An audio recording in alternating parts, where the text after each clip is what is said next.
Hello students, welcome to our new question from the chapter Chemical Kinetics. This question is from PYQs and it is very important. So the question is, a first order reaction takes 30 minutes for 50% completion. एक first order reaction है, उसको 30 minutes लग रहे हैं 50% reaction को complete होने के लिए.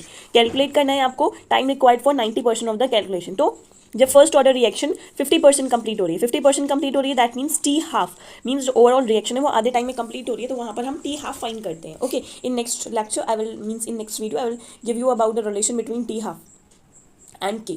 ओके, सो 50% कंप्लीट हो रही है तो यहाँ पे जब भी 50% आए तो वहाँ पर आप टी हाफ से के कैलकुलेट कर सकते हैं.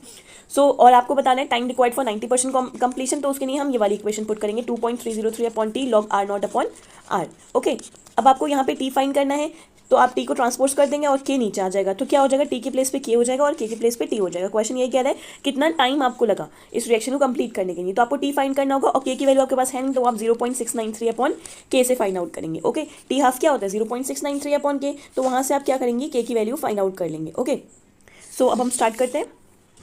सो यहाँ पे सबसे पहले हम टी हाफ लिखेंगे. टी हाफ का फॉर्मूला क्या होगा, T half is equal to 0.693 upon K. Okay, अब देखिए T half is equal to 0.693 upon K कर रहे हैं तो हमारे पास के की वैल्यू फाइंड करना है, के को ट्रांसपोज करेंगे तो ये हो जाएगा 0.693 अपॉन टी हाफ. अब देखते हैं के इज इक्वल टू 0.693 और टाइम कितना है आपके पास 30 मिनट्स है. देखिए बहुत इजीली कट हो रहा है, 3 1 3 एंड 0 एंड पॉइंट 0 पॉइंट है तो 3 2 6 3 3 9 3 1 3. तो ये क्या है हमारे पास 0.231 डिवाइडेड बाई 10. 10 है मीन्स जो जीरो है वो डेसिमल को एक प्लेस और शिफ्ट कर देगा तो जीरो कट करेंगे और डेसिमल एक प्लेस और शिफ्ट हो जाएगा. मीन्स कहाँ शिफ्ट हो गया, जीरो से पहले, तो इट विल बिकम 0.0231 और टाइम कितना है हमारे पास मिनट है तो हम लिखेंगे मिनट इनवर्स. ये हमने किसकी वैल्यू फाइंड कर ली, ये हमने के की वैल्यू फाइंड कर ली. ओके, अब हम क्या करेंगे, अब हम जब आपकी 90% रिएक्शन कंप्लीट हो गई है उसके लिए हमें फाइंड करना है टी. सो के की वैल्यू कितनी है हमारे पास, के की वैल्यू हम नोट करते हैं.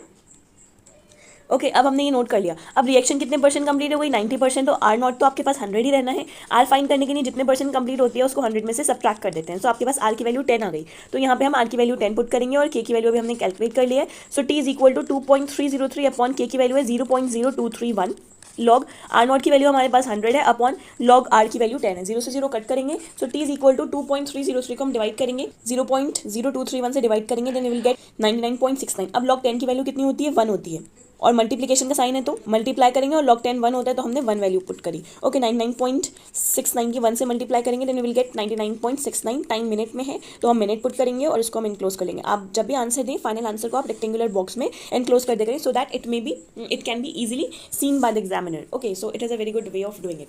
सो ये आपका आंसर आ गया टाइम 99.69. पहले हमने क्या करा, पहले हमने टी हाफ से के कैलकुलेट करा, अब के बाद टी कैलकुलेट करा 2.303 upon k log R naught upon R से. That was it. Thank you.